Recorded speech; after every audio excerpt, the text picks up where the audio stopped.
Hello दोस्तों, स्वागत है मेरे यूट्यूब चैनल में।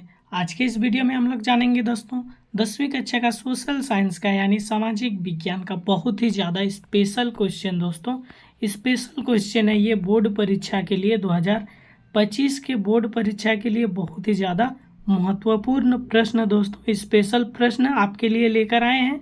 तो दोस्तों वीडियो के अंत तक बने रहिए।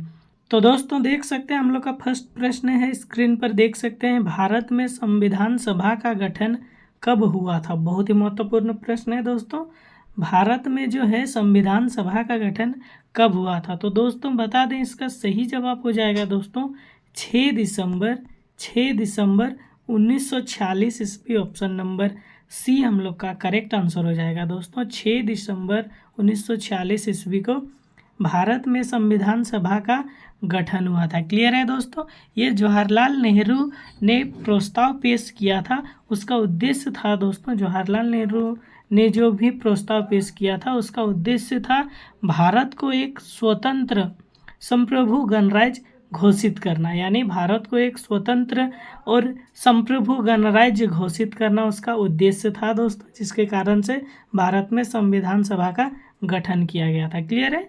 अगला प्रश्न है दोस्तों हम लोग का, मरुस्थलीय मृदा का विस्तार निम्न में से कहाँ है। तो दोस्तों हम लोग जानते हैं, हम लोग का सही जवाब हो जाएगा ऑप्शन नंबर बी, यानी राजस्थान जो है यहाँ पे मरुस्थल है, जिसका नाम है दोस्तों आप लोग जानते हैं क्या नाम है दोस्तों, तो थार मरुस्थल है, थार मरुस्थल। क्लियर है दोस्तों, इसको याद रखना है। और यहाँ पर क्या हुआ है दोस्तों, यहाँ पर हुआ है कि अभी वर्तमान समय में क्या आया है दोस्तों, यहाँ पर भूस्खलन आया है। भूस्खलन क्या होता है दोस्तों, ये जो रोड है यानी ज़मीन है, ये अचानक से नीचे क्या हो जाएगा दोस्तों, धंस जाएगा, यानी समा जाएगा पृथ्वी के अंदर। तो वही भूस्खलन होता है जो अभी कहाँ पे आया है दोस्तों, राजस्थान में। क्लियर है। अगला प्रश्न की ओर हम लोग बढ़ते हैं दोस्तों। हम लोग का प्रश्न संख्या 3 है, नेपल्स की क्रांति कब हुई थी। तो दोस्तों बता दें इसका सही जवाब हो जाएगा हम लोग का ऑप्शन नंबर बी सही जवाब हो जाएगा। 1821 ईस्वी में नेपल्स की जो क्रांति है वो हुई थी 1821 ईस्वी में। ये जो क्रांति हुई थी नेपोलियन के शासन के दौरान दक्षिणी इटली में नेपोलियन के शासन के दौरान दक्षिणी इटली में हुए परिवर्तन की जो भी वहाँ पे परिवर्तन हुआ था, यानी दक्षिणी इटली में जो भी परिवर्तन हुआ था नेपोलियन के शासन काल में दोस्तों, तो वहाँ पे जो परिवर्तन हुआ था उसको स्पष्ट प्रतिक्रिया करने के लिए वहाँ पे नेपल्स में और सिसिली में, एक जगह का नाम था नेपल्स और एक जगह का नाम था दोस्तों सिसिली, दोनों जगह पर क्या हुआ था दोस्तों, दोनों जगह पर क्रांति हुआ था। यानी जब नेपल्स में क्रांति हुई उसके बाद सिसिली में भी होने लगी थी दोस्तों क्रांति। ये नेपोलियन जो भी उस टाइम राज्य करते थे, वहाँ पे राज्य करते थे, तब जो भी परिवर्तन किए थे उसको स्पष्ट लाने के लिए, यानी बाहर निकालने के लिए, उसका अंदर की बात को बाहर निकालने के लिए यहाँ पे नेपल्स की क्रांति हुई थी। क्लियर है। अगला प्रश्न है दोस्तों हम लोग का स्क्रीन पर देख सकते हैं, भारत में किस राज्य का प्रति व्यक्ति आय सर्वाधिक है। तो दोस्तों इसका सही जवाब हो जाएगा हम लोग का भारत में गोवा राज्य, जिसका राजधानी पणजी है दोस्तों, ऑप्शन नंबर डी सही जवाब हो जाएगा। गोवा राज्य का जो प्रति व्यक्ति आय है वो सबसे अधिक है, सर्वाधिक अधिक है, यानी सर्वाधिक है, 4.72 लाख प्रति व्यक्ति आय है दोस्तों। और सिक्किम राज्य जो है, सिक्किम दोस्तों यहाँ पर भी लगभग इतना ही है, यानी 4.72 लाख प्रति व्यक्ति आय है। क्लियर है। अगला प्रश्न है दोस्तों हम लोग का, आपदा प्रबंधन किसे कहते हैं। बहुत ही महत्वपूर्ण प्रश्न है दोस्तों, आपदा प्रबंधन किसे कहते हैं। तो इसका सही जवाब हो जाएगा, प्राकृतिक आपदाओं के दुष्परिणामों को कम करने का जो उपाय किया जाना है वही आपदा प्रबंधन कहा जाता है। ऑप्शन नंबर सी सही जवाब हो जाएगा। कोई भी आपदा आ रहा है तो उसका जो भी दुष्परिणाम होगा उसको कम करना, रोकना, इसका उपाय करना, यही क्या कहलाता है दोस्तों, आपदा प्रबंधन कहलाता है। क्लियर है। अगला प्रश्न है दोस्तों, साम्यवादी शासन का पहला प्रयोग कहाँ हुआ था। तो दोस्तों इसका सही जवाब हो जाएगा हम लोग का ऑप्शन नंबर ए सही जवाब हो जाएगा। रूस में सबसे पहले साम्यवादी शासन का पहला प्रयोग हुआ था। क्लियर है दोस्तों। हम लोग समझते हैं कि साम्यवादी शासन क्या है। तो साम्यवादी शासन जो है एक पक्षीय मतलब एक पक्ष में एक पक्षीय राज्य है। आज दुनिया भर में मौजूदा साम्यवादी राज्य अगर देखा जाए, यानी ये एक पक्षीय राज्य अगर देखा जाए तो ये वर्तमान समय में दोस्तों चीन में है। चीन में है दोस्तों सबसे पहले। दूसरा स्थान है दोस्तों क्यूबा, दूसरा स्थान में है क्यूबा। फिर है दोस्तों लाओस। फिर क्या है दोस्तों वियतनाम है। और क्या है दोस्तों वियतनाम के बाद है हम लोग का, आपको याद दिला दे, उत्तरी कोरिया जो है यहाँ पे भी साम्यवादी शासन है, यानी एक पक्षीय राज्य है, साम्यवादी शासन। क्लियर है। अगला प्रश्न की ओर बढ़ते हैं दोस्तों। अभी तक आपने वीडियो को लाइक नहीं किया है तो प्लीज़ वीडियो को एक लाइक कर दें और चैनल को सब्सक्राइब कर दें और एक प्यारा सा कमेंट जरूर करें दोस्तों कि आपको वीडियो कैसा लग रहा है। अगला प्रश्न है हम लोग का, बोल्शेविक क्रांति कब हुई। बहुत ही महत्वपूर्ण प्रश्न है दोस्तों, बोल्शेविक क्रांति कब हुई। तो दोस्तों इसका सही जवाब हो जाएगा हम लोग का ऑप्शन नंबर बी सही जवाब हो जाएगा। नवंबर 1917 ईस्वी में बोल्शेविक क्रांति हुई थी, रूस में हुई थी। क्लियर है दोस्तों, ये आपको याद रखना है। और ये क्यों हुई थी दोस्तों, बोल्शेविक क्रांति क्यों हुई थी, तो रूस में सामाजिक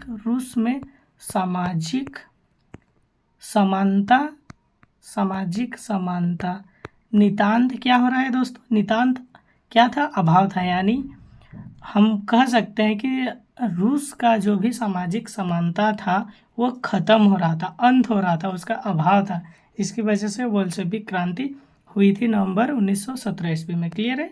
अगला प्रश्न है दोस्तों हम लोग का, निम्नलिखित में कौन केंद्र शासित प्रदेश है। निम्नलिखित में कौन केंद्र शासित प्रदेश है। तो दोस्तों इस बता दें हम लोग का सही जवाब हो जाएगा चंडीगढ़। ऑप्शन नंबर सी सही जवाब हो जाएगा दोस्तों। वर्तमान समय में हम लोग के 8 केंद्र शासित प्रदेश हैं दोस्तों, ये आपको याद रखना है। बता दें दोस्तों उनका नाम है जम्मू और कश्मीर, लद्दाख, दिल्ली। फर्स्ट नंबर पे दोस्तों आपको काउंटिंग के हिसाब से बता देते हैं दोस्तों, आता है हम लोग का फर्स्ट में जम्मू कश्मीर।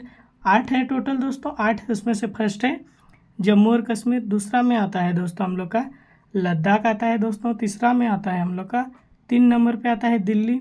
4 नंबर पे आता है दोस्तों हम लोग का क्या है, आता है दोस्तों लक्षद्वीप आता है। 5 नंबर पे अगर हम देखने जाएं तो पांडिचेरी आएगा। 6 नंबर पे आता है दोस्तों हम लोग का अंडमान निकोबार द्वीप समूह। 7 नंबर पे है दोस्तों हम लोग का दादर नगर हवेली। और 8वां नंबर पे है दोस्तों हम लोग का दमन एवं दीव। तो दोस्तों हम लोग का चंडीगढ़ सही जवाब है। क्लियर है। बढ़ते हैं दोस्तों हम लोग का अगला प्रश्न है, ग्राम पंचायत का सचिव कौन होता है। तो दोस्तों ग्राम पंचायत का जो सचिव होता है उसको पंचायत सचिव बोला जाता है। हम लोग का ऑप्शन नंबर सी सही जवाब हो जाएगा, पंचायत सचिव करेक्ट आंसर होगा।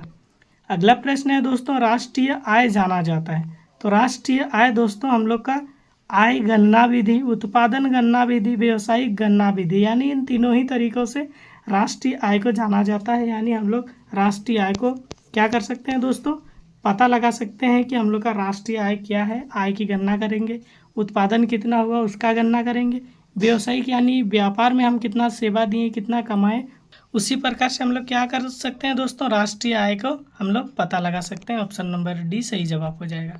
अगला प्रश्न है दोस्तों, कोसी नदी घाटी परियोजना का आरंभ हुआ कब हुआ दोस्तों, कोसी नदी घाटी परियोजना का आरंभ। तो दोस्तों बता दें इसका सही जवाब हो जाएगा दोस्तों हम लोग का ऑप्शन नंबर क्या हो जाएगा, डी सही जवाब हो जाएगा। यानी 1955 ईस्वी में जो है कोसी नदी घाटी परियोजना का क्या हुआ दोस्तों, शुभारंभ हुआ था, आरंभ हुआ था दोस्तों। 1961 में इसमें एक संशोधन किया गया था, कुछ बदलाव किया गया था। फिर क्या हुआ था दोस्तों, भारत और नेपाल के बीच में एक समझौता हुआ था। उसके बाद क्या हुआ, कोसी नदी घाटी परियोजना का आरंभ किया गया था। क्लियर है दोस्तों।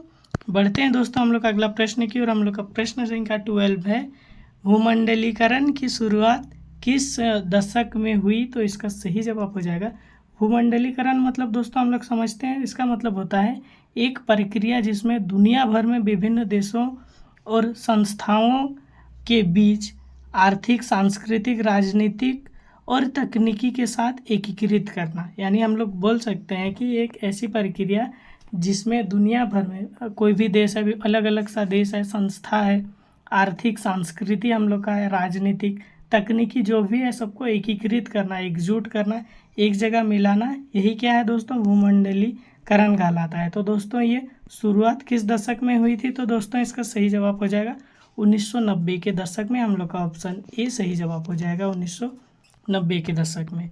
बढ़ते हैं दोस्तों अगला प्रश्न की और हम लोग का प्रश्न संख्या 13 है, नर्मदा बचाओ आंदोलन संबंधित है। नर्मदा बचाओ आंदोलन संबंधित है तो किससे संबंधित है? तो दोस्तों ये पर्यावरण से संबंधित है। ऑप्शन नंबर हम लोग का ए सही जवाब हो जाएगा। ये 1985 ईस्वी में 1985 ईस्वी में क्या हुआ था दोस्तों? शुरू हुआ था नर्मदा बचाओ आंदोलन। क्लियर है। अगला प्रश्न है दोस्तों, भूकंप किस प्रकार का आपदा है? भूकंप जो है अर्थक्वेक, ये किस प्रकार का आपदा है? तो दोस्तों ये प्राकृतिक आपदा है। ये हम लोग आदमी नहीं करता, ये प्रकृति द्वारा होता है। क्लियर है।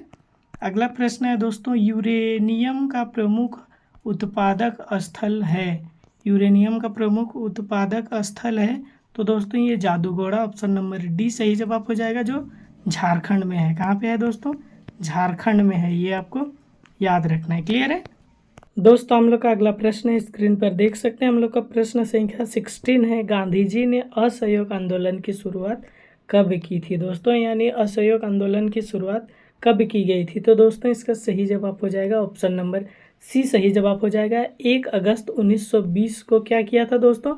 महात्मा गांधी ने असहयोग आंदोलन की शुरुआत की थी। और ये कब तक चला था दोस्तों? तो ये चला था दोस्तों 12 फरवरी 1922 तक चला था। 12 फरवरी 1922 तक चला था दोस्तों असहयोग आंदोलन। फिर महात्मा गांधी ने इसको क्या कर लिया था दोस्तों? वापस ले लिया था इस आंदोलन को। तो क्यों वापस ले लिया था दोस्तों, इसको भी हम लोग समझते हैं। तो दोस्तों आप लोग को बता दें कि फरवरी 1922 में क्या हुआ था दोस्तों? एक बिहार में गोरखपुर जिले के एक स्थान का नाम है चौरी चौरा। क्या नाम है दोस्तों? उसका नाम है चौरी चौरा नामक एक स्थान है। वहाँ पे क्या हुआ था दोस्तों? वहाँ के एक पुलिस थाने पर आग लगा दी थी। यानी क्रांतिकारियों ने क्या की थी दोस्तों? वहाँ पर आग लगा दी थी। क्रांतिकारियों ने आग लगा दी थी और 22 पुलिसकर्मी की डेथ हो गई थी वहाँ पे, जिसके कारण से वहाँ पे क्या हुआ था दोस्तों? हिंसा जो है, हिंसा की ज्वाला, बता दे दोस्तों वहाँ पे क्या हुआ था दोस्तों? हिंसा का ज्वाला धधकने लगा था, जिसकी वजह से महात्मा गांधी को क्या करना पड़ा था दोस्तों? असहयोग आंदोलन 12 फरवरी 1922 को क्या करना पड़ा दोस्तों? पुनः वापस लेना पड़ा था। क्लियर है। अगला प्रश्न है दोस्तों हम लोग का, रोलेट एक्ट क्यों पारित किया गया था? बहुत ही महत्वपूर्ण प्रश्न है दोस्तों परीक्षा की दृष्टि से। बता दें दोस्तों इसका सही जवाब हो जाएगा, रोलेट एक्ट क्यों पारित किया गया था? तो इसका सही जवाब हो जाएगा हम लोग का क्या हो जाएगा दोस्तों? ऑप्शन नंबर ए सही जवाब हो जाएगा, क्रांतिकारी गतिविधियों पर अंकुश लगाने के लिए। यानी अंग्रेजों ने ये रोलेट एक्ट जो है अंग्रेजों ने पारित की थी। और क्यों पारित की थी दोस्तों? तो भारतीय जो भी क्रांतिकारी थे वे क्या डिसीजन ले रहे हैं, क्या गतिविधि है उन लोग का, क्या सोच रहे हैं, अंग्रेजों के विरुद्ध क्या षड्यंत्र रच रहे हैं, तो ये जानने के लिए उन्होंने रोलेट एक्ट जो है ये पारित किया था। इससे ये पता चलता था अंग्रेजों की कि कहीं पे अगर गुट बना रहा है, निर्णय लिया जा रहा है, डिसीजन लिया जा रहा है भारतीयों के द्वारा, तो दोस्तों वहाँ पर अचानक से धावा बोल दिया जाता था। और क्या होता था दोस्तों? वहाँ पे लड़ाई हो जाता था और उन लोग को कोई भी निर्णय एकजुट होके, यानी एक जगह 2-3 के भीड़ में, यानी भीड़ करके, क्राउड करके एक जगह जमा नहीं रह सकते। रोलेट एक्ट का क्या था दोस्तों? उद्देश्य था।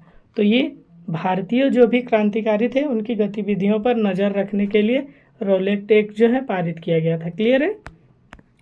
अगला प्रश्न है दोस्तों हम लोग का, विश्व का सबसे बड़ा लोकतांत्रिक देश कौन सा है? तो दोस्तों हमारा प्यारा भारत है। ऑप्शन नंबर सी हम लोग का सही जवाब हो जाएगा। भारत का जो संविधान है दुनिया का सबसे बड़ा लिखित संविधान है दोस्तों, और ये विश्व का सबसे बड़ा लोकतांत्रिक देश है हम लोग का महान भारत। क्लियर है। अगला प्रश्न है दोस्तों हम लोग का, एक अर्थव्यवस्था के किस क्षेत्र को सेवा क्षेत्र कहा जाता है? बहुत ही महत्वपूर्ण प्रश्न है दोस्तों। एक इकोनॉमी का, अर्थव्यवस्था का किस क्षेत्र को सेवा क्षेत्र कहा जाता है? तो दोस्तों इसका सही जवाब हो जाएगा तृतीय क्षेत्र का। ऑप्शन नंबर सी हम लोग का सही जवाब हो जाएगा दोस्तों। यानी तृतीय क्षेत्र को जो है सेवा क्षेत्र कहा जाता है दोस्तों। इसके अंतर्गत आता है दोस्तों बैंकिंग, व्यापार, संचार, ये सब आता है। बैंकिंग, व्यापार और क्या आता है दोस्तों? संचार, ये सब आता है तृतीय क्षेत्र के अंतर्गत। वहीं बता दें दोस्तों प्राथमिक क्षेत्र के अंतर्गत आता है दोस्तों। इसके अंतर्गत आता है हम लोग का क्या आता है दोस्तों? खेती आता है, मछली पालन आता है, मछली पालन आता है, शिकार आता है दोस्तों, शिकार करना ये आता है। फिर क्या आता है दोस्तों, खनन आता है, खनन आता है, ये प्रथम क्षेत्रक के अंतर्गत आता है। वहीं बता दें द्वितीय क्षेत्रक के अंतर्गत, द्वितीय क्षेत्रक के अंतर्गत क्या आता है तो दोस्तों इसमें आता है विनिर्माण, विनिर्माण आता है दोस्तों।